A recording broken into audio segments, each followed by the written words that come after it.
বেশি দেখিনি, তো গণনার প্রস্তুতি কেমন দেখছেন? হয়তো খুব সহসাই এই গণনা শেষ হয়ে যেতে পারে, কেমন মনে করছেন আপনি?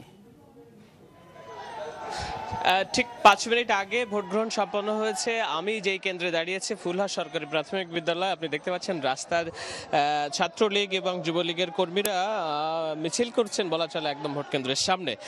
কারণ হচ্ছে যে 4টার পরে বেশ কিছু মানুষ তারা ভোট কেন্দ্রে ঢোকাতে চেয়েছিলেন, কিন্তু এখানকার আইন শৃঙ্খলা রক্ষাকারী বাহিনীর সদস্যরা সেই কাজে বাধা দিয়েছেন। আজ সারাদিন নিঃসন্দেহে বলতে হয় যে আইন শৃঙ্খলা রক্ষাকারী বাহিনীর সদস্যরা খুব তৎপর এবং সৎ জায়গা থেকে দায়িত্ব পালন করার চেষ্টা করেছে বলে আমাদের চোখে ধরা পড়েছে, এবং আমরা কিছু নমুনাও দেখেছি। এবং সেই দায়িত্ব পালন করতে গিয়ে কোথাও কোথাও স্থানীয় সংসদ সদস্যের কাছ থেকে বাধার সম্মুখীন হয়েছেন আইন শৃঙ্খলা রক্ষাকারী বাহিনীর সদস্যরা।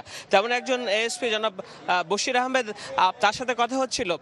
তিনি অভিযোগ করেছেন যে বর্তমান সংসদ সদস্য শামী ওসমান তাকে সরাসরি থ্রেট দিয়েছেন, হুমকি দিয়েছেন, এবং তিনি শঙ্কিত বোধ করেছেন। ঘটনাটা বলবেন কি হয়েছে?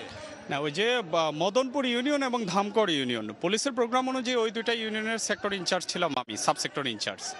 তো আমি মদনপুর ইউনিয়নের কেওডালা কেন্দ্রে যখন গিয়েছি যে ওখানকার পরিস্থিতি কি জানার জন্য, প্রত্যেক কেন্দ্রে কেন্দ্রে ভিজিট করতেছি, তখন ওখানকার কেন্দ্রের পুলিশ ইনচার্জ, প্রিজাইডিং অফিসার এবং মোবাইল স্ট্রাইকিং ফোর্সের অফিসার আমাকে জানালো যে ওখানকার সালাম চেয়ারম্যান, মদনপুর ইউনিয়নের চেয়ারম্যান, উনি এসে বলছেন যে পুলিশের কেউ এখান থেকে মাথা নিয়ে যেতে পারবে না, পুলিশের কেউ মাথা নিয়ে যেতে পারবে না, আনসার পুলিশ আইন শৃঙ্খলা বাহিনীর কেউ বেঁচে থাকবে না, একটাও এখান থেকে যেতে পারবে না আমাকে যদি এখানে কাজ করতে না দেওয়া হয়। আপনি তাকে অ্যারেস্ট করেননি? আমার কথা শুনেন প্লিজ। তো আপনার এখানে কাজ করতে দিতে হবে, আমার মতো করে কাজ করতে দিতে হবে, আদারওয়াইজ কেউ যেতে পারবে না। এই কথা শোনার সাথে সাথে চেয়ারম্যান সেখানে ছিল না, আমি লোকজন পাঠাইছি যে চেয়ারম্যানকে নিয়ে আসো, তার সাথে কথা বলবো। চেয়ারম্যানকে লোক পাঠানোর ফলে চেয়ারম্যান আসেনি। তখন চেয়ারম্যান আরেকজনের টেলিফোনে আমার সাথে কথা বলেছেন, এবং টেলিফোনে আমি ওনাকে জিজ্ঞেস করলাম আপনি কি ভোট দিয়েছেন? হ্যাঁ দিয়েছি। তো তাহলে আপনি আজকের জন্য শুধু একজন ভোটার, এর বেশি কিছু নন। আপনি ভোট দিলে ভোট দিয়ে চলে যান, আপনি কারো ভোটে ডিস্টার্ব করবেন না, আপনার ভোটেও কেউ ডিস্টার্ব করবে না। এই কথা বলার পরে উনি বলতেছে যে আপনি কি আমাকে থ্রেট দিচ্ছেন? আমি বললাম থ্রেট তো আমি দিচ্ছি না, থ্রেট আপনি দিলেন আমার লোকজনকে। আপনি বলছেন যে পুলিশের কেউ মাথা নিয়ে যেতে পারবেন না। তা বলছে আপনি কি, আপনার নাম কি, পরিচয় কি, আপনি থাকেন ওখানে, আমি আপনাকে দেখাচ্ছি। এই কথা বলার সাথে সাথে আমি আমার পুলিশ সুপারকে জানাই, পুলিশ সুপার আমাকে বললো যে তাকে অ্যারেস্ট করো, আমি ফোর্স পাঠাচ্ছি, দ্রুত তাকে অ্যারেস্টের আওতায় নিয়ে আসো। সাথে সাথে আমি র্যাব কল করলাম, বিজিবি কল করলাম, তারাও পৌঁছালো, আমার ফোর্সের সংখ্যাও বাড়লো, এবং তাকে যখন অ্যারেস্টের প্রিপারেশন নিচ্ছি যে তার বাড়িতে রেড দিয়ে, আশেপাশে রেড দিয়ে তাকে অ্যারেস্ট করবো, সঙ্গে সঙ্গে শামী ওসমান সাহেব আমাকে ফোন দিল যে আমি সংসদ সদস্য শামী ওসমান বলছি। আমি বললাম যে কেমন আছেন? ওনাকে অ্যাকচুয়ালি আমি কোনো এক প্রসঙ্গে আগের ভাই বলে সম্বোধন করি আর কি, স্যার বলি না। এনিওয়ে, তো উনি বললো যে তুমি আমার চেয়ারম্যানকে অ্যারেস্ট করার প্রিপারেশন নিচ্ছ কেন? আমি আপনার চেয়ারম্যান কেন্দ্র দখল করতে আসলে আমি অ্যারেস্ট করতে নিব না, আর আপনার চেয়ারম্যান কিনা এটা তো দেখার বিষয় না। তো উনি আমাকে বলতেছে যে প্লিজ, আমি শামীম ওসমান বলছি, আমি কাউকে প্লিজ বলি না, আমি বলছি গিভ হিম দ্য ক্লিয়ারেন্স। তুমি কেন্দ্রটা ছেড়ে দাও, তুমি তোমার মতো করে চলে দাও, গিভ হিম দ্য ক্লিয়ারেন্স। সময় দ্রুত ফুরিয়ে যাচ্ছে, 4টার ভিত্তিতে 70 থেকে 80% ভোট কাস্ট করতে হবে, তুমি কেন্দ্রটা ছেড়ে দাও এবং চলে যাও। আমি বলছি আমি পারবো না, আমি ইলেকশন কমিশনের আন্ডারে এখন, এটা আমি নৈতিকভাবে তো করতে পারি না, আর এখন আমার চাকরি ইলেকশন কমিশনের আন্ডারে, আমি এখানে নির্বাচনী দায়িত্ব পালন করতে আসছি, প্রজাতন্ত্রে চাকরি করতে আসছি। আমি আমার এরপরে উনি কি বললেন? আপনাকে সরি বলছেন? নো, সরি বলেননি, উনি সরি বলেননি।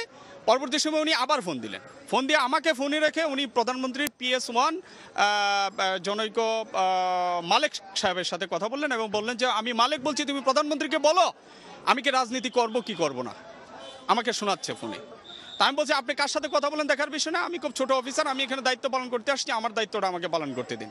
বলছে কুত্তার বাচ্চা, শোরের বাচ্চা, বাস্টার্ড, তুই কি পারবি কর, তোরা আমি দেখে নিব।